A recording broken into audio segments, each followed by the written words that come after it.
llevamos ya un rato hablando, Mireia y yo.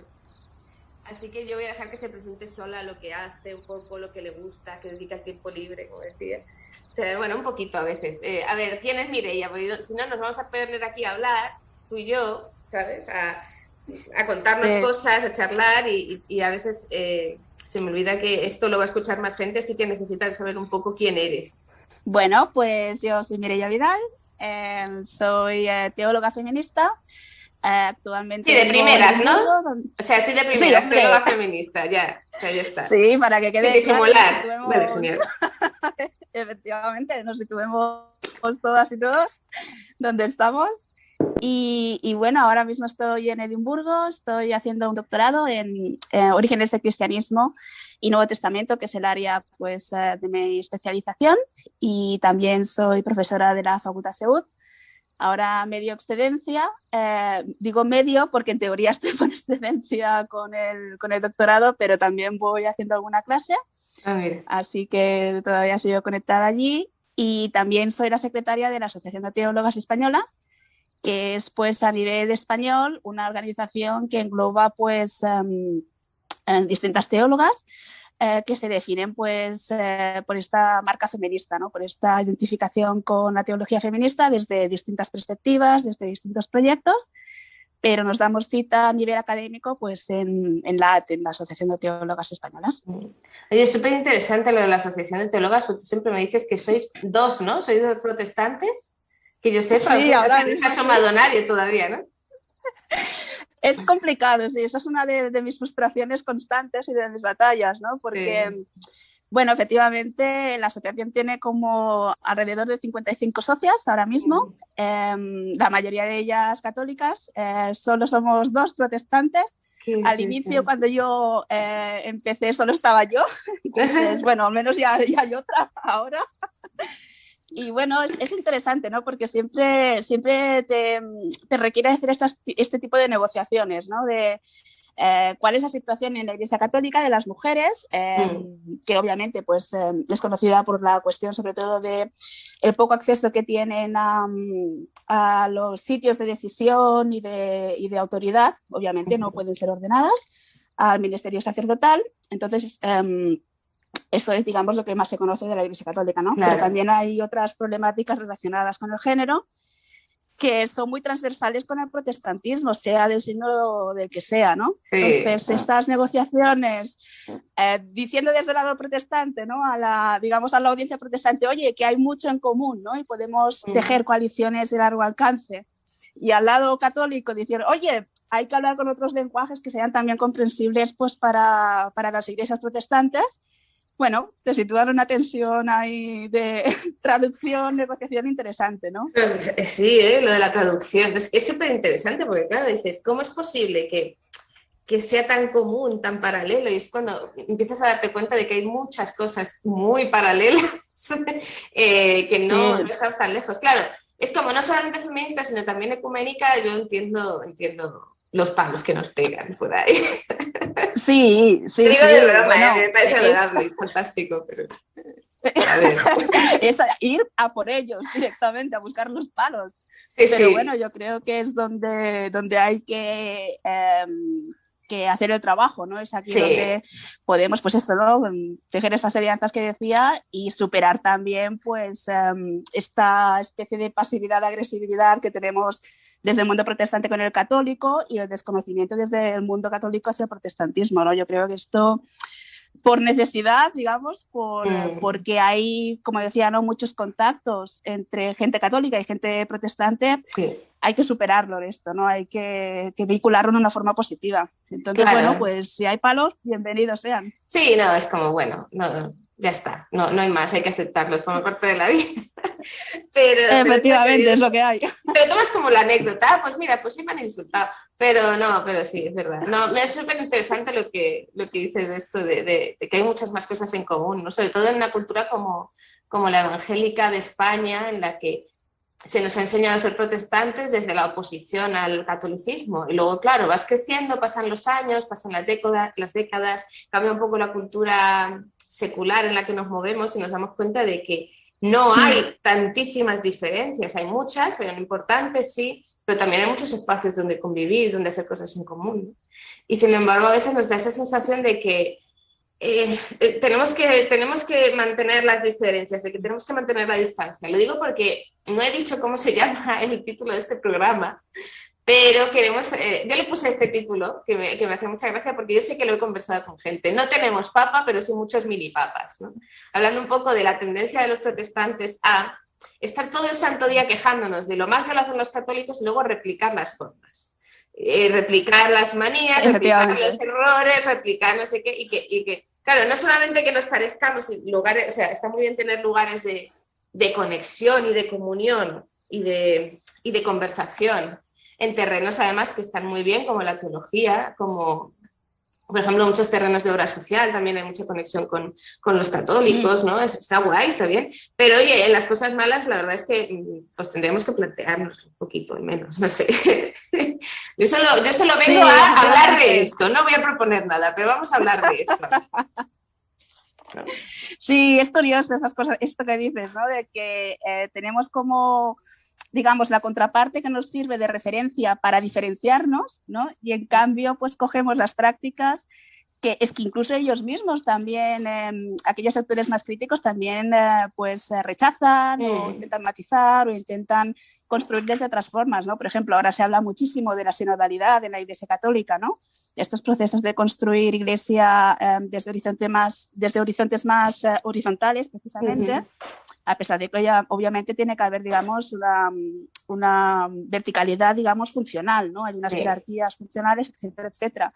Pero eso no quiere decir pues, que no haya un sentido de pueblo, ¿no? De pueblo de Dios, que ellos insisten mucho en esto. Y esto es muy protestante. Es súper protestante, ¿eh? Efectivamente. Y en cambio parece que ahora ciertas ramas de protestantismo, al contrario, ¿no? Privilegian mucho más este tipo de liderazgos piramidales y verticales totalmente, ¿no? O sea, es como estas incongruencias, ¿no? Claro, es súper curioso porque eso quería hablar yo contigo, ¿no? Las dos de repente coincidimos en esto, hace ya hablando de esto, ¿no? De las estructuras de poder en la Iglesia, porque, bueno, por lo que, acerca del abuso espiritual sobre todo, ¿no? Que es una realidad ahora que se está como intentando poner muy, muy en boga.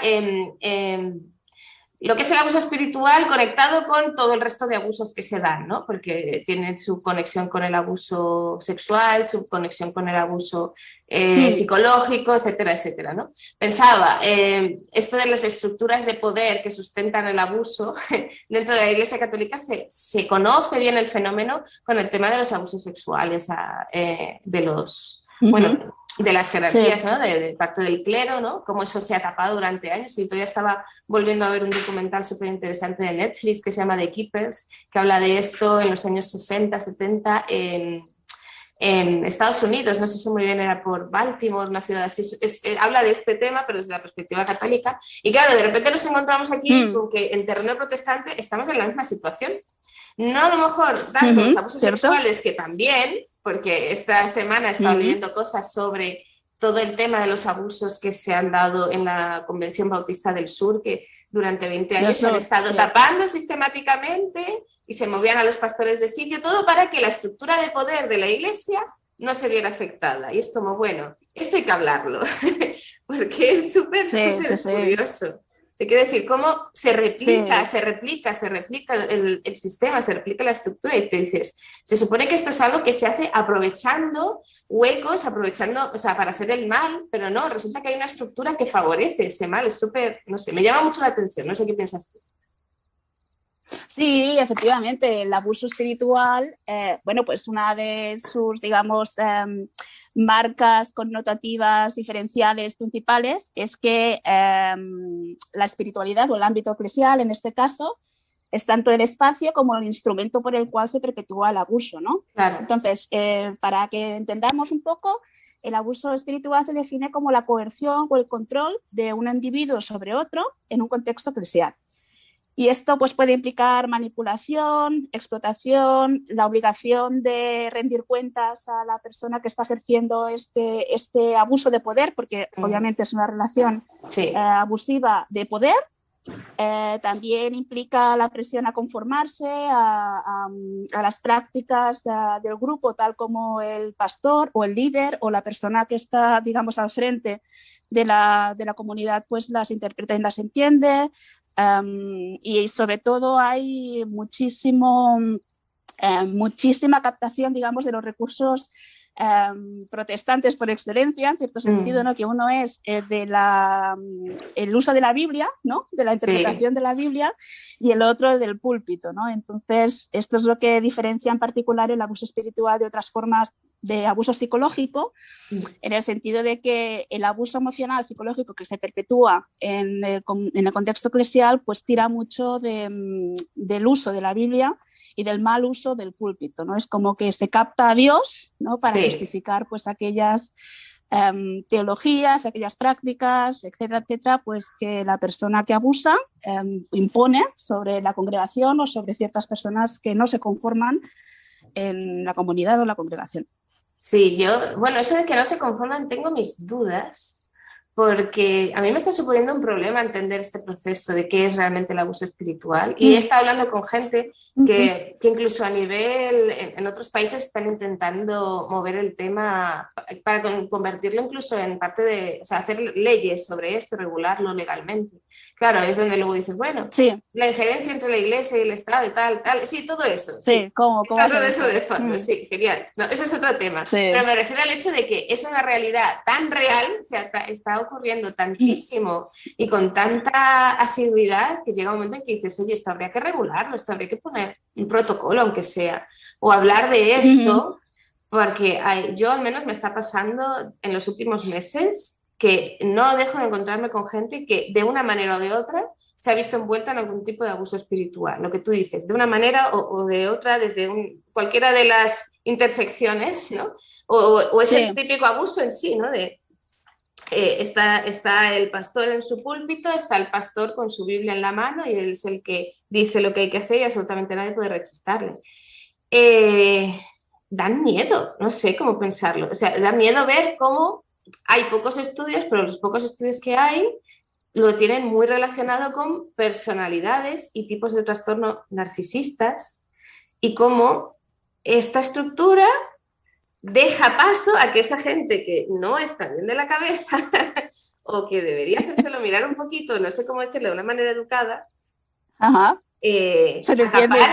acapare todos estos puestos. O sea, quiere decir que la estructura, o sea, que el abuso espiritual no se da como, mira, es que somos muy blandos y dejamos que nos controlen. No sé cómo explicarlo, sino por el hecho en sí de que queremos tener esa estructura, esa jerarquía, idolatrar a alguien, esa persona ahí, y los que se aprovechan de estar en ese lugar son los que no están bien de la cabeza, los que no tienen ¿cómo explicarlo? No tienen una intencionalidad realmente espiritual de cuidar del rebaño, de cuidar de la gente, sino que se quieren alimentar a sí mismos. No sé cómo lo llevas tú con eso, o sea, no sé si tú también lo has visto, sé que lo hemos hablado, pero... Sí, yo he visto algunos casos que conozco y gente pues que me ha contado, también algunas prácticas personales que yo he visto en ámbitos cercanos a mí. Podrían etiquetarse como tal. También es verdad que yo tampoco he visto lo peor del abuso espiritual, ¿no? Claro. He visto pues, como digo, ¿no? Algunas prácticas y tal, pero no precisamente lo que comentabas de la Convención Bautista de los Estados Unidos o lo que pasó en Hillsong, por ejemplo, sobre el año 2000, también que hubo un escándalo de abuso sexual, o lo que ha pasado ahora, pues mismamente con Ravi Zaharías, ¿no? Que tú conoces también porque has traducido pues todo el proceso, ¿no? Obviamente. Pero con esto que has dicho, yo creo que hay como varias cosas a decir, ¿no? Una es que es verdad que las personalidades narcisistas, es decir, estas que necesitan la oda, ¿no? O sea, que les hagan la ola constantemente, porque en el fondo pues son personalidades que son muy inseguras también y que buscan la validación, la autoestima personal la buscan con la validación externa. Es verdad que este es un tipo de personalidad que se suele vincular con el abuso espiritual, pero no es la única personalidad que te puedes encontrar en el abuso espiritual. Es decir, no que porque uno sea narcisista, claro, ¿no? O va a ser abusador espiritual en una iglesia, o todos los abusadores espirituales en una iglesia son narcisistas, ¿no? De la misma forma... Claro, de la misma forma que tampoco existe un tipo de persona más susceptible al abuso espiritual que otra. la cuestión de por qué es relativamente fácil caer en patrones y en prácticas de abuso espiritual en iglesias, sobre todo en aquellas que no hay controles externos a la propia comunidad, que eso es un problema, por ejemplo, con congregaciones congregacionalistas, ¿no? De estas que son muy asamblearias, y cuando no hay mecanismos externos a la comunidad, pues que tengan una autoridad y que incidan y controlen, ¿no?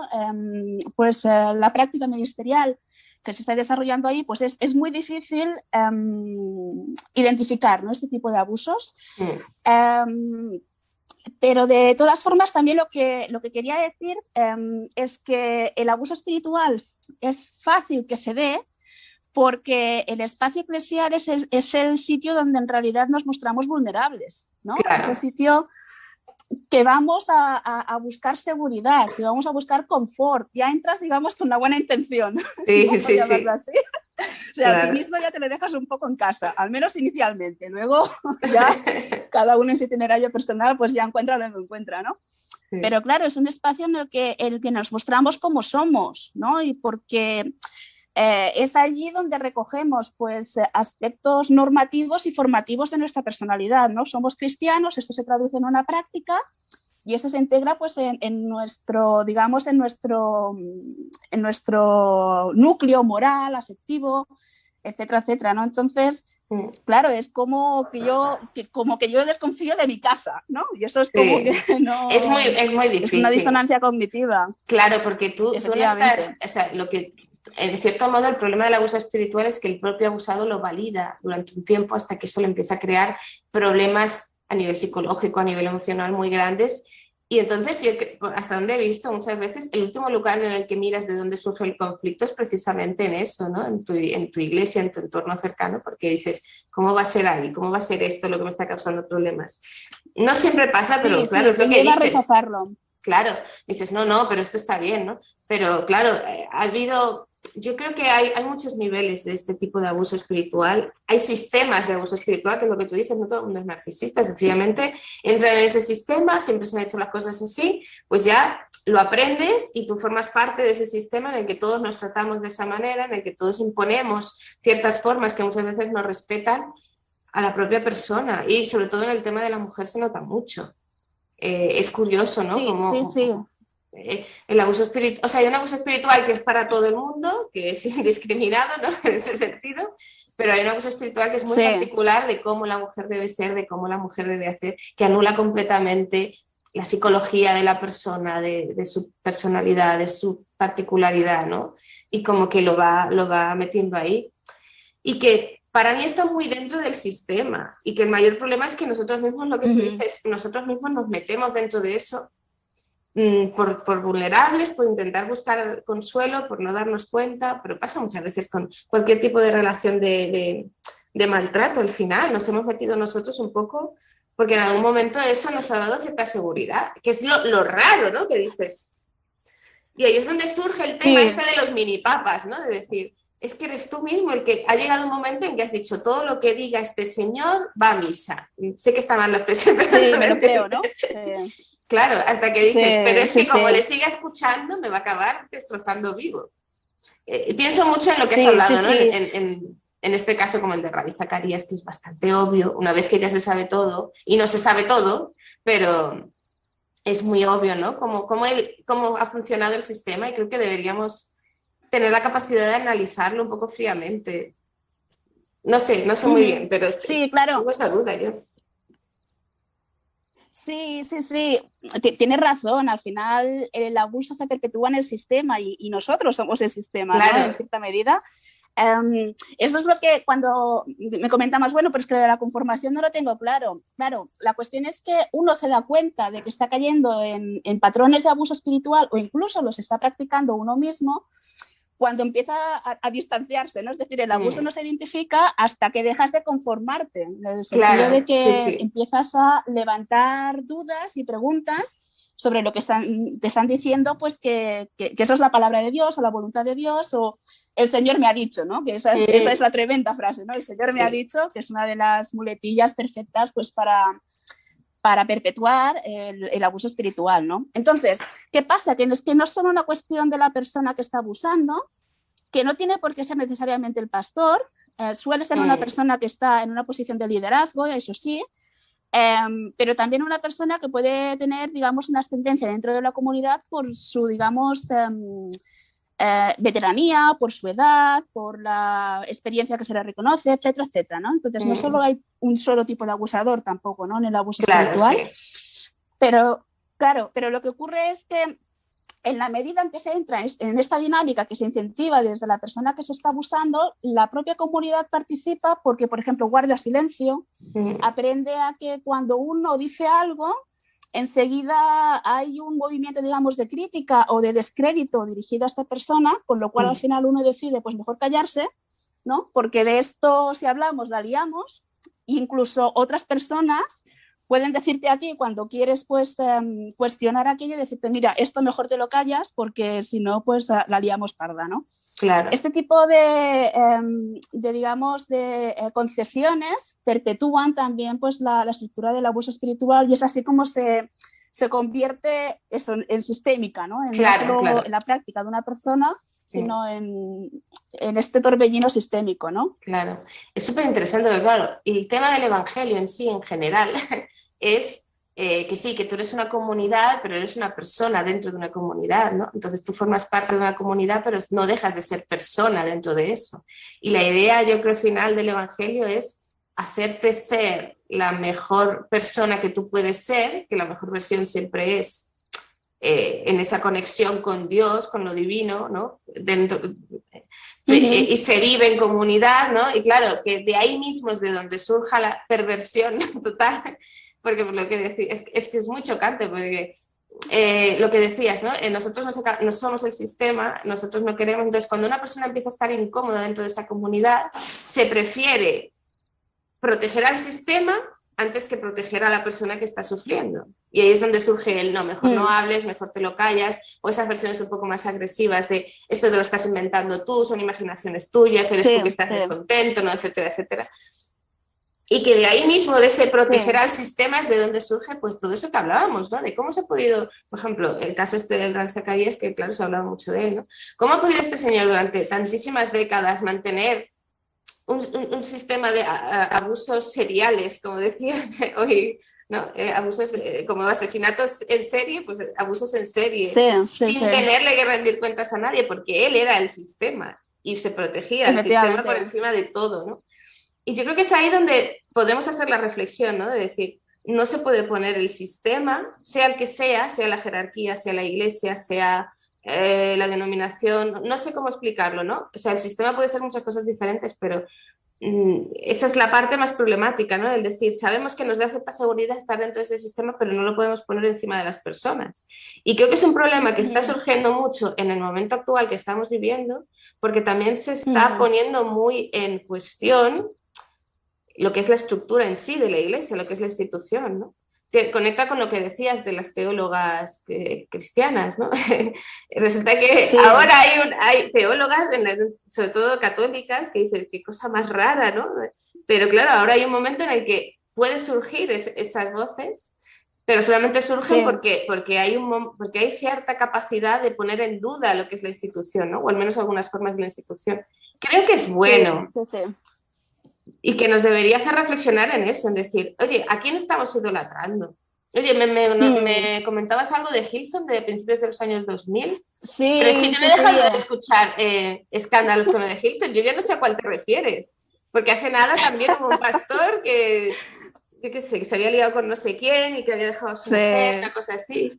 Y dices... Sí, no, estaba yo ahora documentándome un poco también. Vale. A ver. Y he encontrado este caso que me ha parecido súper sintomático y súper representativo porque es la entrevista este es sobre el año 2000, o sea, ocurrió sobre el año 2000, lo que pasa que el señor no lo ha dicho hasta bastante más tarde. Pero digamos, las estrategias que usaba el abusador, porque fue un abuso sexual el que esta persona experimentó cuando era niño, las estrategias que usaba el pastor, que en este caso abusó de él, es que son tal cual del abuso espiritual, ¿no? Claro. una especie como de admiración tremenda por parte de la persona hasta este señor, ¿no? Que parece que es que Dios haya bajado del cielo y se haya hecho presente en tu vida a través de esta persona. Y luego, pues, el propio uso del pastor de esta autoridad, ¿no? Claro. Sí, yo porque soy el vocero, ¿no? El representante del Señor, pues condono esto porque está bien, ¿no? Y en el fondo es lo que me beneficia a mí, obviamente, para incurrir en el abuso, etcétera, etcétera, ¿no? De todas formas, yo siempre encuentro muy curiosa la cuestión del abuso espiritual, digamos, en la iglesia, ¿no? Sobre todo en la iglesia protestante. Por aquel principio protestante, ¿no? Típico de Tillich, ¿no? Que yo soy muy fan, ¿no? Que decía, bueno, pero es que toda estructura precisamente siempre se tiene que poner bajo la lupa, siempre se tiene que continuamente medir, ¿no? Por el Evangelio, por la gracia de Dios, que solo convierte a Dios en absoluto. O sea, no hay ningún sistema que pueda ser absoluto, excepto Dios, ¿no? Que es el que da la gracia. Entonces, que en iglesias protestantes se incurran este tipo de manipulaciones, este tipo de personificaciones de lo divino, ¿no? Como decía, estas captaciones de Dios solo para incurrir y para perpetuar el abuso, es que es lo más antiprotestante. Claro, es que es eso, dices. Cara, ¿no? Es como, ¿cómo es esto posible, no? Sí. Pero en cambio, efectivamente, existen este tipo de sinergias, muchas veces basadas en lo que comentábamos antes, ¿no? Esta práctica también protestante de la libre interpretación de las escrituras. Bueno, libre interpretación de las escrituras depende quién y depende cómo se haga, ¿no? Claro, es que eso puede ser o una garantía o puede ser una excusa. O sea, puede ser una garantía de que estás en una comunidad donde se va a hacer esa revisión constante de la estructura y de lo que se está haciendo a la luz del Evangelio, o esa libre interpretación de las escrituras es lo que dices, es como pillas a un montón de gente que no tiene ni idea de quién es Tillich, que no tiene ni idea de lo que son los principios protestantes, que se suman a esto un poco por la cultura, por el grupo social, por... no estaba pensando solo, hemos hablado mucho de abuso sexual porque es verdad que es muy llamativo, pero pienso también mucho en el abuso patrimonial, que se llama, ¿no? El abuso económico de estas iglesias que se ya hacen llamar protestantes, que no tienen absolutamente nada de protestantes, y que se dedican a captar gente igual que se captan compradores para una nueva aspiradora, y lo que quieren es mantener el nivel de vida y el estatus. Hoy estaba viendo una noticia de que hay un Instagramer muy famoso que se llama Pastor en Sneakers, creo que se llama, que se ha dedicado desde el anonimato durante mucho tiempo a ver los grandes predicadores estos de Estados Unidos en las iglesias, en las mega iglesias, qué ropa llevaban y cuánto costaba, para denunciar que se ponen camisetas de $500 y zapatillas de 1.000 y cosas así, y que las marcas les dan la ropa para promocionarse, o sea, de sponsors. Claro, entonces, claro, dices, ahí tienes 2 pasitos más y ya estás dentro del abuso espiritual, interseccionado con vamos a pedir más dinero porque esto es para la gloria de Dios, pero en realidad no te estás dando cuenta que el dinero para la gloria de Dios y para el evangelio y para llevar tal es para que este pastor se compre una camiseta de Gucci de $600, no sé. Claro, pero quiero decir, sí. Nos llama la atención porque es el super pastor, porque tiene ese carisma, tiene ese poder, y como seres humanos nos importa mucho, o sea, y no estamos realmente conectados con el evangelio, con ese escándalo del evangelio, con ese principio, ¿no? de amar a Dios por encima de todas las cosas. Es absolutamente sencillo caer dentro de estos esquemas y de estos sistemas. Y no sé si esto queda muy claro según lo vamos hablando para la gente, pero un poco el decir, si de repente sientes esa necesidad de adorar a un pastor o a un predicador, te llama totalmente la atención y que dices todo lo que dice es maravilloso y le haces más caso a los vídeos de YouTube que cuelga que a tu charla con los hermanos de la iglesia el domingo, estás en un sitio peligroso, como mínimo. Sí, o sea, nadie dice que efectivamente. No admires a gente, porque a todos nos pasa, y a los que somos un poquitín más nerds, nos gusta leer libros y entonces leemos los libros de los grandes teólogos y nos flipa, es como, hola, sí. Sí, Pero además hay como marcas como con esto que dices, ¿no? Muy reveladoras, ¿no? No solo ostras, me despierta una admiración tremenda, ¿no? Por ejemplo, si tú, por ejemplo, quieres discutir una cuestión y la persona que está perpetrando el abuso, el pastor, el líder, quien sea, no quiere discutir sobre aquella cuestión, esto es una marca, digamos, que apunta a la posibilidad de un abuso espiritual. claro. O también, por ejemplo, si tú quieres rebatir con argumentos bíblicos lo que te está diciendo el abusador y sencillamente no son válidos porque los estás diciendo tú. Bueno, entonces, esa es una marca también muy evidente de que hay posibilidad de abuso espiritual, ¿no? Porque obviamente el poder de interpretación solo lo tiene uno, claro. A pesar de eso que decíamos, ¿no? Tan protestante de la libertad de conciencia. Bueno, pues de la libertad de conciencia aquí como que no, ¿no? Entonces, digamos, hay ciertos mecanismos, pues eso, ¿no? Que revelan fácilmente que se está sufriendo pues abuso espiritual. Otra es, por ejemplo, el hecho de querer irse y que luego se salga el discurso de, bueno, pero es que si tú te vas a perder la bendición del Señor, ¿no? Porque, claro, vas a irte a ese mundo, ¿no? Totalmente desprovisto de la presencia de Dios y, bueno, vas a perder además... Vas a irte al mundo.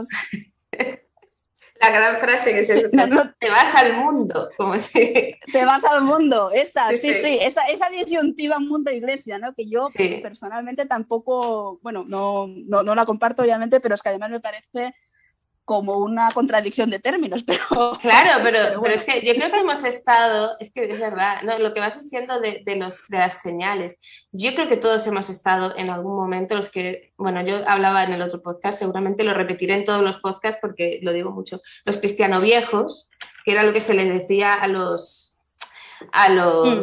cristianos de Castilla en la época en la época de 1400 y pico, cuando ya se empezaron a querer echar a los judíos, ¿no? Después de eso, que los que quedaban, los que querían, o sea, los que tenían un estatus superior, los que podían certificar que venían de familia cristiana desde el principio de los tiempos, ¿no? Esos eran los cristianos viejos en la Edad Moderna, principios de la Edad Moderna. Y ahora se lo llama mucho a los evangélicos de toda la vida, a los que hemos crecido en la iglesia, los que no venimos de fuera, sino que ya venimos con la cultura desde que no hemos nacido. Los de los 8 apellidos vascos o total, los que haga falta. Sí. Los 8 apellidos denominacionales, no sé cómo llamarlos, pero sí. Esos. Claro, es que forma parte de nuestra formación personal, de nuestra formación espiritual, de nuestra formación como seres humanos. Es muy difícil y yo creo que todos hemos pasado por alguna clase de abusos. Es decir, está muy bien cuando hay comunidades en las que se permite la duda, en las que se permite el que haya gente que dude, el que haya gente que ponga un poco, no sé, que saque, ¿no? Todos esos espacios de crecimiento. O sea, la duda funciona, o sea, para crecer. Si uno no tiene dudas, no crece espiritualmente. Pero es un tema muy complicado de hablar, precisamente por estas cuestiones. Yo creo que de alguna manera o de otra es que pensaba mucho en el tema, sobre todo de la cultura esta de la pureza, de cómo se intenta controlar. Es un poco complicado, este es un tema muy complicado, es como, lo nombro solo, lo dejo aquí, pero no me voy a meter en él, ¿no? Es decir, el hecho a ver cómo lo explico, de que las mujeres solamente sirven como mujeres si son vírgenes, si solamente están destinadas al matrimonio, si solamente se casan, las mujeres solteras o madres solteras que llegan a la iglesia y se convierten, están en un estatus inferior. Cómo esto genera jerarquías, y eso es lo que dices al final, ¿no? Es decir, si tú estás en un momento en el que tienes dudas, en el que te empiezas a sentir mal porque esas dudas te hacen daño, pero no se las puedes expresar a nadie, es muy sencillo, es muy propio que estés en algún tipo de abuso espiritual, que no hace falta que sea durísimo ni muy difícil salir de ello, pero que sí esté ahí. El tema es que yo creo que todo el mundo hemos estado ahí. Hemos estado en un momento, en algún lugar en el que no hemos podido explicar que tenemos dudas sobre la fe, que necesitamos hablar de esto, que necesitamos hablar con alguien de esto. Y entonces está muy generalizado. Sí, tienes toda la razón por lo que decíamos sobre todo de las estructuras estas piramidales, ¿no? Que es una cosa que además en el mundo protestante o dependiendo tampoco es que sea una característica denominacional en particular, ¿no? Sino más bien extendida pues, al mundo protestante / evangélico. También es verdad que la precariedad en el contexto español, ahora voy a hablar solo del contexto español, que claro, el abuso también es una cosa muy contextual. O sea, donde uno está, pues también, digamos, es el gozne, ¿no? Un poco de dónde poner pues, la bisagra, ¿no? del abuso espiritual. Pero en el contexto español, por ejemplo, yo creo que a veces ocurre que las propias comunidades empujan a los pastores a tomar este tipo de roles súper directivos, ¿no? Porque han estado educadas así, porque la precariedad propia del mundo protestante ha hecho pues, que haya como una cultura de supervivencia, ¿no? Que digamos que se encajona, ¿no? Y que busca esta validación con el cerramiento de filas. Y para ese tipo de estrategias, pues tener un liderazgo muy fuerte, ¿no? Pues va muy bien, porque claro, tiene, digamos, es muy cómodo pues que te venga, digamos, la práctica, el carácter de la comunidad, pues te tenga ya como digerido desde arriba, ¿no? Y que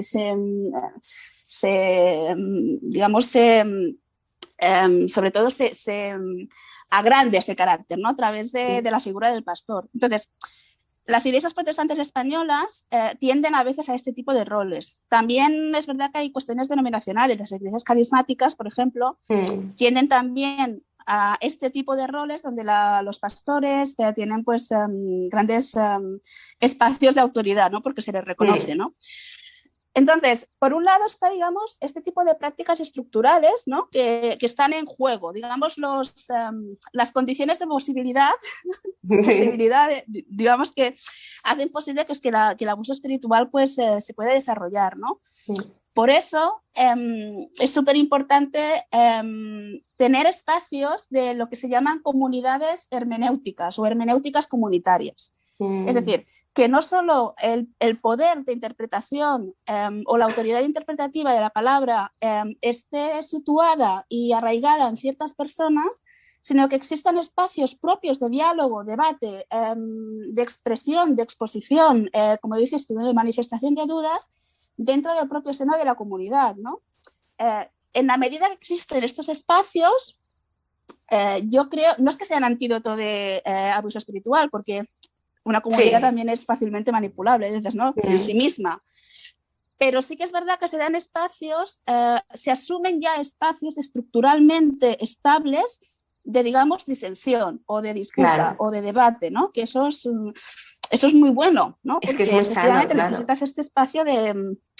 Efectivamente. Si este espacio no está, es mucho más difícil sujetar a las autoridades eclesiales a ciertos tipos de control, ¿no? Porque, bueno, nosotros somos poco dados, sobre todo en España, a este tipo como de guías, digamos, del ministerio, ¿no? Hay congregaciones que sí que tienen sus manuales, ¿no? De qué debe ser el pastor o pastora y qué tiene que hacer y cómo debe ser en carácter, y hay otras congregaciones que no lo tienen, ¿no? En la FEREDE, por ejemplo, están solo registradas algunas iglesias protestantes evangélicas, pero en España hay montones de ellas pues, que escapan a cualquier tipo, digamos, de control y regulación que permita el surgimiento de estas guías compartidas de, bueno, qué se espera de un ministro de la palabra y qué prácticas pueden llevar o implican un abuso espiritual, porque efectivamente el pastor o pastora tiene una autoridad muy grande sobre la congregación, ¿no? Claro, además está esta estructura muy de lo que tú dices, cuanto más se tiende a la verticalidad es más complicado, porque si tú tienes una comunidad que es un poco más horizontal, el estudio de la Biblia se va a hacer, quieras que no, más comunitario, ¿no? O sea, pues vas a tener un estudio bíblico, vas a tener ese espacio de comunicación que tú dices, ¿no? Eso es lo que dices, las comunidades hermenéuticas, es súper interesante ese tema, porque eso se hace muchas veces sin querer en estudios bíblicos, en reuniones de jóvenes, en reuniones de mujeres, ¿no? Como que hay un poco más así, pero hay otras estructuras eclesiales en las que la única palabra, la única enseñanza semanal viene del púlpito del pastor, se hace así necesariamente. Entonces tú vas a recibir la palabra de Dios y estás recibiendo en la interpretación propia del pastor, lo que dices, ¿no? Cuanto más vertical es eso y más centrado está en el pastor, es más fácil que eso se dé. Claro, es muy complicado decir, no es que, digamos, hay gente que ha sufrido abuso espiritual o tenemos más o menos tendencia, sino que tenemos que entender que desde la Iglesia todos vamos a estar en ese límite de estar o participando en un sistema de abuso espiritual o sufriendo abuso espiritual en algún momento o en otro, y lo que tenemos que hacer no es buscar las maneras de evitarlo, sino las maneras de controlarlo, lo que tú dices, ¿no? El tener comunidades donde se pueda hablar.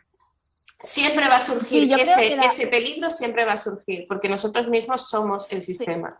Tenemos que tener algo que controle, no solamente a los pastores y esas figuras de poder carismáticas, sino que también nos controle a nosotros de decir, tenemos que vivir en comunidad.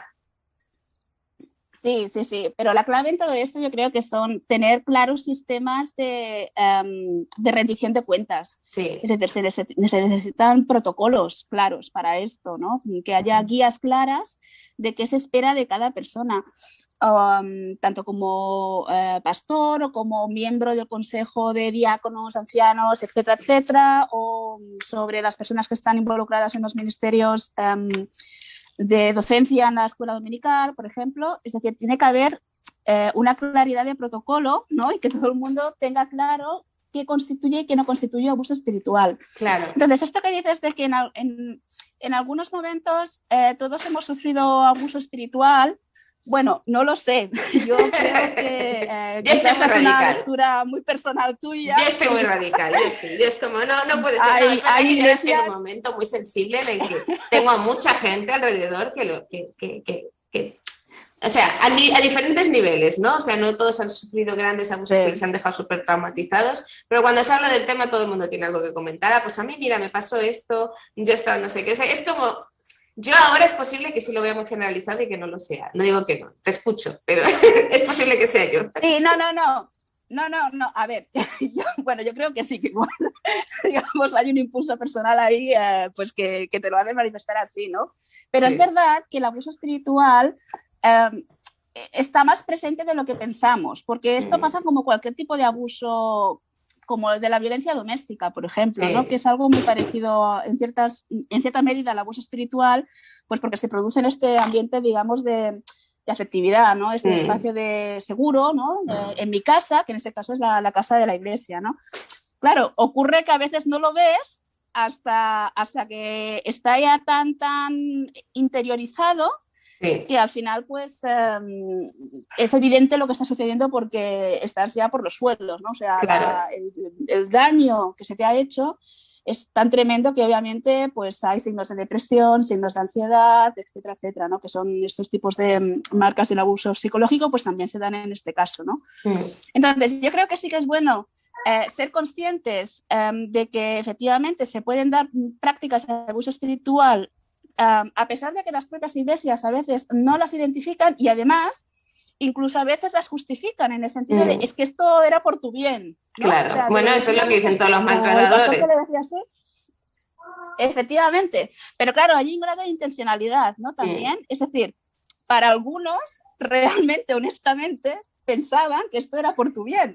Claro, claro. Que sea una barbaridad, ¿no? Sí, claro, es que ese es el problema. Pero para otros, obviamente, hay una intencionalidad de control y de poder subyacente que obviamente no era por tu bien, era por el suyo, ¿no? Sí. Entonces, yo creo que está bien que seamos conscientes de esto, ¿no? Pero tampoco ahora nos pongamos a pensar, ¿no? Sí. Que hay abuso espiritual en todas las iglesias. Sí, no hace falta caer en la conspiración, en la conspiranoia, ¿no? Efectivamente. Efectivamente, o sea, es una realidad y es bueno analizarla y ser conscientes de que quizá algunas prácticas están presentes en nuestras comunidades o lo están rozando, tomar conciencia de ello, ¿no? Claro, sí. Pero eso no quiere decir que todos seamos abusadores. No me refería a eso. Pero estoy muy conspiranoica, no voy a decir que no, yo lo estoy. Pero, por ejemplo, me llama la atención el hecho de que cuando yo hace unas semanas empecé a hablar del tema de lo de Ravi Zacarías, que sí que es relevante aquí en España porque existe una asociación aquí, o sea, existe una rama aquí en España y se han hecho cosas por su nombre y tal. Hasta que yo no hice el trabajo de traducir y explicar, que yo lo hice un poco casi porque me cayó en las manos, por casualidad, no nos había llegado la noticia. Y nos faltan noticias de que esto ocurra. Quiero decir, el poder hablar de casos concretos cuando ocurren no es chismorrear, no es hacer leña del árbol caído, sino es también, yo creo, uno de estos sistemas que podemos tener como comunidad, que se puede hablar desde el chismorreo y está mal, pero también se puede hablar desde cierto respeto, desde cierta distancia, cierta modo, decir, tenemos que hablar de estos temas que han pasado. Sí, Y ver, sí, sí. para entender también qué es el mecanismo y ver si estamos cerca o estamos lejos de que Sí. esto pase, etcétera, etcétera. Yo Es creo que eso es algo que tenemos que necesario aprender que a se hacer. hablen de estas cosas. Sí, es absolutamente necesario porque precisamente una de las prácticas o las estrategias de el abusador es el control de la información. Claro. Entonces, es absolutamente necesario que estas noticias lleguen y esto va más allá de... Bueno, es que claro, aquí también ya nos iríamos también, digamos, a los media digitales protestantes / evangélicos, ¿no? O sea, qué cosas visibilizan y qué cosas no visibilizan. Claro, y escogiendo qué deciden visibilizar y no, también perpetúan este tipo de abusos espirituales sistémicamente, ¿no? Tú decías, es que aquí nadie hablaba de esto. ¿Cómo puede ser? Claro, pero nos pasa pasa con muchas cosas, porque ahora también me estoy hinchando a traducir todo el tema de lo de Beth Moore, que se ha ido de la Convención Bautista del Sur. Y tampoco hay mucha gente hablando del tema y dices, pero tampoco es tan inocente el tema. Quiero decir, es una señora que ella era la imagen de la Convención Bautista del Sur, que creía en los valores y en todo esto, y de repente dice, mira, tal cual están las cosas, yo no puedo seguir aquí a gusto. Y se ha ido todo muy bien, todo muy en paz, pero ha sido un golpe súper importante. Sí. Y nos afecta porque estamos todavía, o sea, para la parte buena y la parte mala, estamos muy influenciados por la cultura protestante y la cultura evangélica que viene de fuera, no estamos aislados. Y ya no me refiero solo a noticias que vienen de, por ejemplo, estos pastores de Hillsong, del Rabbi Zacarías, que ocurren en Estados Unidos o fuera, sino que es que tenemos un desconocimiento brutal de lo que ocurre dentro del propio país, dentro de la iglesia evangélica del propio país. No me quejo de los medios, pero es que no tendemos a dar muchas noticias si no son buenas, porque nos cuesta un poco hablar de, bueno, esto no está bien, y yo entiendo que no se quiere hacer daño, que no se quiera señalar, pero tenemos que encontrar algún tipo de lenguaje en el que haya que hablar de esto. Pero esa no es la herramienta. Claro, el silencio no es herramienta porque el silencio perpetúa y no soluciona nada. Entonces, yo, bueno, quizá también por mi particular posición, ¿no?, dentro del protestantismo español, pero yo siempre tengo la sensación de que el protestantismo español tiene como efecto burbuja, ¿no? Es decir, muy, muy, muy, muy marcadamente. Es verdad que hay influencias que vienen sobre todo del mundo norteamericano, del mundo latinoamericano también, y estas son quizá las que tienen, digamos, más visibilidad pues por ciertas plataformas mediáticas, ¿no?, que existen.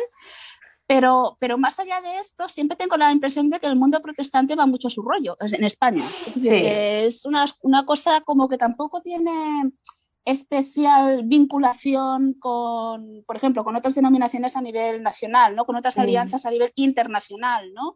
Sea, no sé, la Alianza Evangélica de no sé qué, o el Consejo Mundial de Iglesias, o estas organizaciones más internacionales, sean del ámbito que sean y estén en la estructura que sean, tampoco están tan presentes en nuestra realidad. Y esto, en cambio, fuera de España, yo creo que se trabaja mucho más, ¿no? Este tejer conjunto, ¿no?, internacional, yo creo que está mucho más presente. Me da la sensación de que en España estamos un poco como absorbidos. Sí, es algo raro, ¿eh? Sí. Yo tampoco sé muy bien cómo analizarlo porque nos hace falta un estudio un poco sociológico de la cultura protestante española, porque luego también no solamente que como iglesia protestante evangélica en general estamos aislados del resto del mundo, sino que las diferentes denominaciones dentro de España viven muy aisladas unas de otras. Yo creo que ahora hay un poco más de conciencia de esto y que desde ciertos ámbitos se está intentando dialogar, pero está todo muy, muy en pañales y hay veces que la visión de las instituciones un poco más que agrupan hasta cierto punto, además la sensación que me ha dado muchas veces es que las pocas instituciones que hay que nos intentan agrupar como protestantes, en vez de centrarse más en estos temas, se centran más quizá influidos por cultura evangélica de Estados Unidos, en cuestiones más políticas, más de representación institucional frente al gobierno, frente a la sociedad. O sea, es decir, no te molestas tanto en ver cómo estás funcionando tú como iglesia, si realmente estás dando una buena vida de iglesia, si realmente estás siendo parte de este mundo de una manera como se debe hacer, lo que decías, ¿no? De vivir el evangelio y ponerlo por encima de todo, sino que ha habido cierta agenda política que tampoco podemos negar, ha habido cierta agenda ideológica. Tampoco quiero meterme aquí en un berenjenal, o sea, pero claro. Sí, pero a ver, pero todas esas cuestiones están relacionadas. Yo, por ejemplo, en su momento, hablando del abuso espiritual, en un artículo pues, que publiqué hace unos días, hablaba precisamente de la cuestión del ministerio o de la falta de reconocimiento del ministerio femenino en ciertas congregaciones. Y decía, bueno, pero es que el abuso espiritual no se tiene que añadir más a esta munición de trincheras, ¿no?, que existe entre conservadores, entre comillas, y liberales, entre comillas, a pesar de que estas etiquetas hoy en día pues es que tampoco son especialmente útiles, porque están mucho más difuminadas, exactamente. Pero no tienen que servir como moneda de cambio o eso, ¿no?, o munición para acribillarnos unos a otros a favor o en contra del ministerio de las mujeres. Claro. Obviamente para mí es un problema. Para mí, como teóloga feminista, es un problema y diría que es un abuso espiritual que las mujeres no pueden acceder al ministerio pastoral precisamente por su condición natural, la cual las inhabilita para ciertas funciones. Esto para mí es el ABC, ¿no?, del abuso espiritual. Pero en este caso, yo lo que diría es que la cuestión sería, en este caso, para detectar este abuso espiritual, si se puede hablar del ministerio femenino o no en estas congregaciones en las que se rechaza. Es ahí, ¿no?, realmente donde está la marca de decir, pero es que me lo tengo que comer porque me lo dicen, cuando lo quiero contrastar o criticar con otras cosas o comparar con otros datos bíblicos, no se me deja. Entonces es cuando realmente es la marca, ¿no?, del abuso espiritual. Efectivamente. Hay un y tema, de todas formas, claro, efectivamente. Y de todas formas, yo creo que el problema pero bueno, si nos meteríamos en un berenjenal ahora mismo, pero el problema del protestantismo español es que se ha vuelto muy ideológico, tanto de unos como de otros, y la hostilidad y la agresión parece ser la moneda de cambio ahora mismo. Entonces, es muy difícil encontrar aquellos puntos comunes que existían en los años 60, 70 del pasado por las circunstancias históricas, cuando hoy en día nos entretenemos con, a mi juicio, en anécdotas, ¿no? Y en esta guerrilla de es que yo me diferencio de ti porque no soy como tú, ¿no? Claro, eso no debería ser así. Es hacer teología. Comunes. Claro, es hacer teología desde lo que no soy y no hacer teología desde lo que quiero afirmar, desde lo que quiero anunciar, ¿no? Pero es que yo creo que es el tema de fondo mucho de esto. Yo no quiero decir nada, no quiero meterme en problemas. Aquí vamos a ser muy, no sé, vamos a ser muy diplomáticos, pero la incidencia de problemas de abuso espiritual en comunidades que no son igualitarias, y como igualitarias me refiero que aceptan el ministerio de la mujer en diferentes grados, o sea, cuanto menos igualitaria es la comunidad, más problemas de abuso espiritual hay. Y esto es algo que no se ha estudiado, pero que existe esa correlación. Claro, porque las autoridades que se adjudican o que se atribuyen los líderes de las congregaciones están basadas en el no cuestionar, en el no discutir, porque vienen investidas por Dios. Claro, ese es el tema. O sea, y eso es un ministerio directo de Dios. Sí, y eso no quiere decir que no haya abuso espiritual de parte de comunidades donde hay mujeres pastoras. Eso no quiere decir que las hay mujeres pastoras que son igual de abusadoras que el resto, ¿no? Pero que la incidencia de que sea, o sea, quiero decir, son los ejemplos que confirman la regla. Porque lo general es que esté muy relacionado eso. Y por eso había puesto como para finalizar el podcast esta pregunta así un poco como trampa, como que no sé cómo ponerlo. Hay un tema que hay que explicar, y es que lo que aquí en Europa y en España llamamos feminista, ¿no?, como teólogas feministas y todo esto, que tiene también su matiz porque se nos entiende desde ese concepto de feminista, porque aquí se entiende esa palabra. Por ejemplo, en terrenos más como Estados Unidos o en Latinoamérica son más complicados y se suele hablar más de complementaristas y igualitarios. No, ya, pero es que... Es súper complicado. Sí, pero es que el complementarismo siempre es una teología subordinacionista. Sí, porque siempre, digamos, el miembro, digamos, dominante al que uno complementa es el varón. Claro. Las mujeres complementan a los varones, entonces claro, teologías subordinacionistas. Claro, y ahí es donde dices, es que me estás poniendo en bandeja aquí. No que vaya a haber abuso necesariamente, pero es que lo estás poniendo en bandeja para que cuando surja no haya ningún control ni se vea, ¿no? Y claro, lo que yo quería era dejar con un poquito de buen rollo, porque yo creo que hemos tirado muchas piedras ya, oye. Las hemos dejado ahí, es como, bueno, a ver a quién le han caído. Sí, hemos ido de una cosa a la otra. Sí, es como, bueno, no nos vamos a mojar en esto, en esta piscina no nos metemos, que aquí habría tema para hablar. Y si habla, o sea, quiero decir, yo he intentado hablar con libertad y a gusto de cosas, pero sé que nos gustaría hablar de cosas con mucha más profundidad y poder. O sea, no digo de no hablarlo, digo sencillamente vamos a hacer honor al tiempo, a la gente que nos está escuchando, y ya hablaremos de esto más adelante, que esto es una primera temporada, esto es como, pues nada, lo lanzamos y ya está.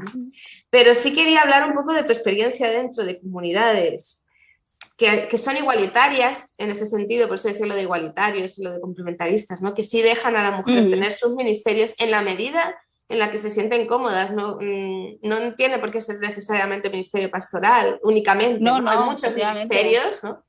Efectivamente. Pero si tú, claro, tú me vas a decir que sí, pero quiero que me expliques el cómo. Bueno, ¿cómo es la ganancia? ¿Cómo es la ganancia de aceptar que realmente es así, como uno realmente puede vivir mucho mejor la vida del evangelio, ¿no? Desde este tipo de perspectiva? Bueno, yo lo de igualitarias creo que tendría que matizarlo un poco. Sí, yo lo he puesto un poco por usar esa terminología porque sé que es muy complicado, porque es un problema terminológico total, es muy, muy complicado. Sí, yo quizá optaría más por comunidades inclusivas. Sí. A pesar de que la inclusividad hoy en día pues tiene ciertas connotaciones dirigidas sobre todo al sector LGTBIQ, pero bueno, la inclusividad es mucho más que... Claro, sí, pero es por ejemplo gente con discapacidad o gente con otras capacidades, ¿no? Efectivamente, gente mayor, gente joven, mujeres, hombres, distintas condiciones, ¿no? Entonces, a ver, aquellas mujeres que nos hallamos en iglesias que practican o que admiten a mujeres en posiciones ministeriales o en posiciones de responsabilidad, consejos de diáconos, etcétera, etcétera, no quiere decir que seamos, digamos, igualitarias 100%, porque siguen habiendo problemas quiriarcales o patriarcales, ¿no? En las comunidades, ¿no? ¿Por qué? Bueno, porque por un lado el cristianismo ha sido uno de los valores fundamentales, una de las plataformas fundamentales pues, que ha generado y que ha, digamos, perpetuado el patriarcado, ¿no? Sí. Uy, la palabra maldita. No sé si luego le pondré un pi encima, le pondré un pi. Para que no me censuren por ahí. No, pero sí, tienes razón, sigue. Claro, eso por un lado, ¿no? Por otro,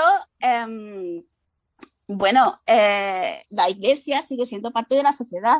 Claro. Y en la sociedad hoy en día sigue habiendo mucha desigualdad entre los varones y las mujeres.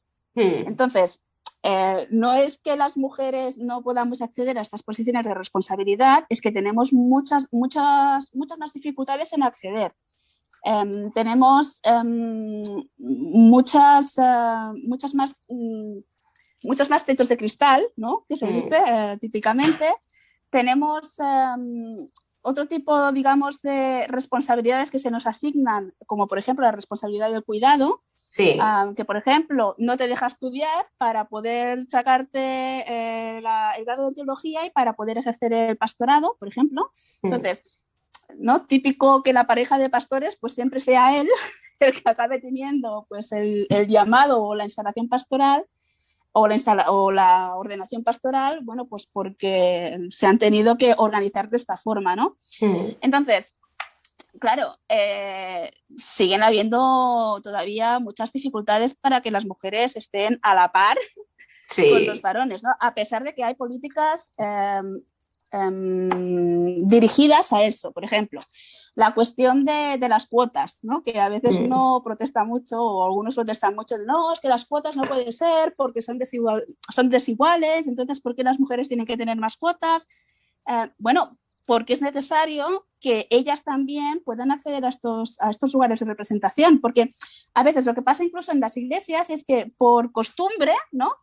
Por ejemplo, a los sínodos, ¿no? Siempre acaba yendo el mismo representante, años tras años, y siempre es un hombre, suele ser un hombre. Entonces, no es que no haya otras personas que puedan actuar en este papel de representación en los sínodos eclesiales, sino que como ya estamos acostumbrados a que vaya pues no ir a otra, por ejemplo, ¿no?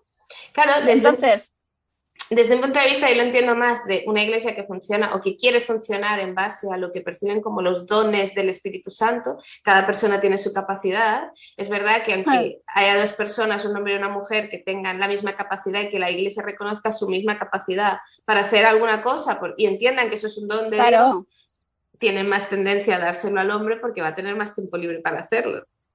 Efectivamente, bueno, eso a mí me lo han dicho, ¿no? Bueno, tú como eres mujer y soltera, ¿no? Pues, o tienes más tiempo y no tienes familia, ¿no? Pues como no tienes familia, pues tienes más tiempo y estas cosas, ¿no? Entonces, claro, siguen habiendo comportamientos que incentivan ese tipo de prácticas patriarcales, ¿no? Esto de que las mujeres tengamos pues más dificultad, incluso desde la pastoración o desde la docencia, por ejemplo, tenemos también mucha mayor dificultad, o menos a mi experiencia, en que se nos reconozca la autoridad. Sí. Se nos discute mucho más.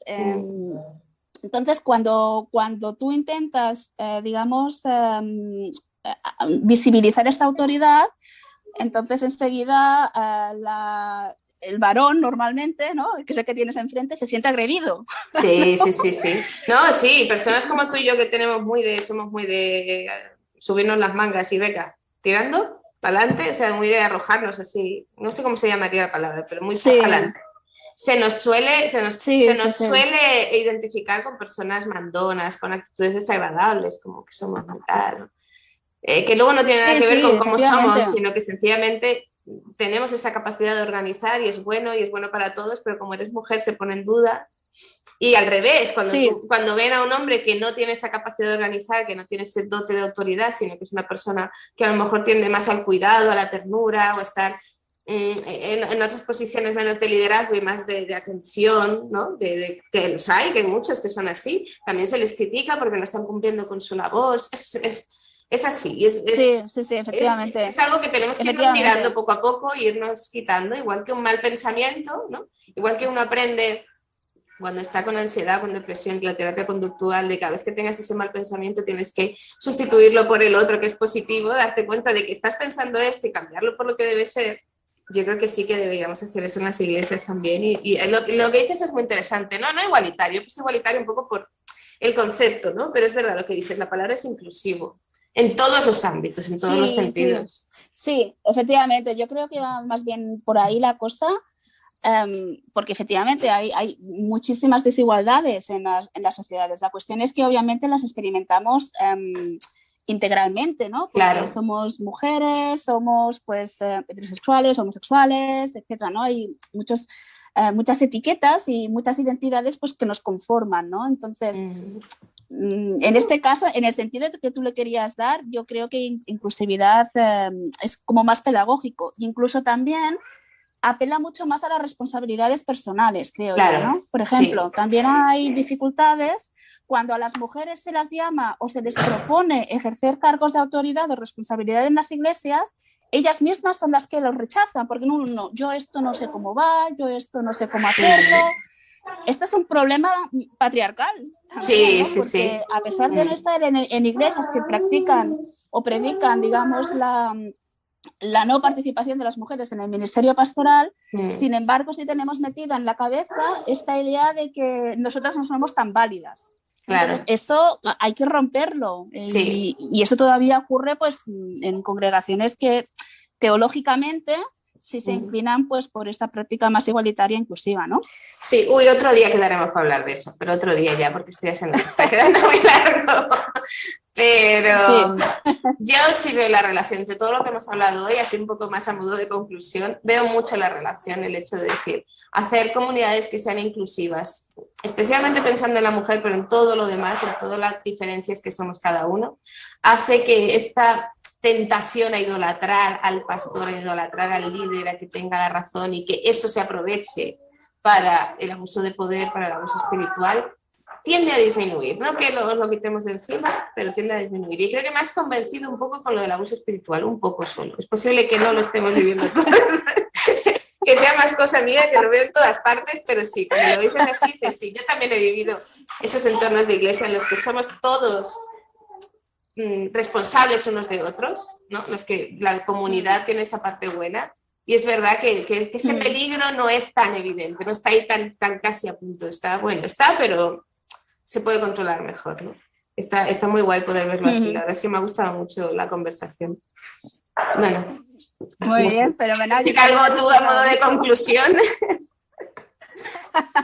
No, bueno, que creo que estos espacios son súper necesarios, ¿no? Para que la gente pues tome conciencia de esa responsabilidad, ¿no? Que es precisamente, mira, ya que nos hemos puesto a citar algunas características claves de la teología protestante, esto es el ejercicio de todos los creyentes, ¿no? Ah, sí, pero eso es maravilloso, ministrarse. ¿no? Sí. Ministrarse unos a otros, no es que yo me puedo comunicar solo con Dios, diríamos, sin ningún tipo de intermediario, que es una concepción muy limitada de lo que es el ministerio de todos los creyentes, del sacerdocio universal. No, es que nos ministramos la palabra unos a otros, es decir, nos cuidamos, nos queremos, nos arropamos, ¿no? Nos discipulamos, ¿no? Nos enseñamos la palabra, ¿no? Unos a otros, que es ese tema.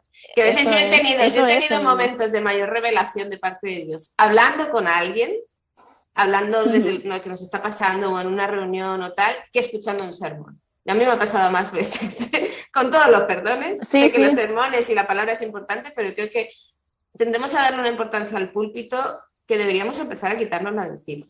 No digo quitarlo, el púlpito, digo quitarnos nosotros la importancia que le damos, ¿eh? No estoy llamando a nadie a quemar iglesias, ¿eh? Que quede claro. No, yo creo que ha quedado claro, pero sí que es verdad que estos espacios más de comunitarios de compartición, ¿no? Pues eso, de sencillamente tomarse el café, ¿no? Estos desayunos, ¿no? Del café. También son espacios, hay que cuidarlos porque son efectivamente espacios hermenéuticos y son mucho más importantes de lo que a veces consideramos, ¿no? Que solo es ir al culto, no. Ir a la iglesia no es solo ir al culto. Sí. Oye, pues nos ha quedado muy bien. Lo vamos a dejar aquí ya. Nos ha quedado estupendo. Vale. Así que ya está. Pero ya hablaremos más adelante del resto de cosas, porque es súper interesante. Muchas cosas que has propuesto. Hemos tocado ahí muchos temas y nada. Te doy muchas gracias por estar aquí y bueno, nos escuchamos y nos vemos pronto. Sí. Nada, a ti por invitarme. La verdad es que lo he disfrutado un montón. Y bueno, que sí, que cuando quieras, porque hay muchísimas cosas efectivamente que hablar y que pensar, o sea, encantada. Pues nada, genial, ya iremos planificando cosas, nada. Y al resto que nos está escuchando, pues nada, sí, nos vemos o nos escuchamos otro día. Hasta luego.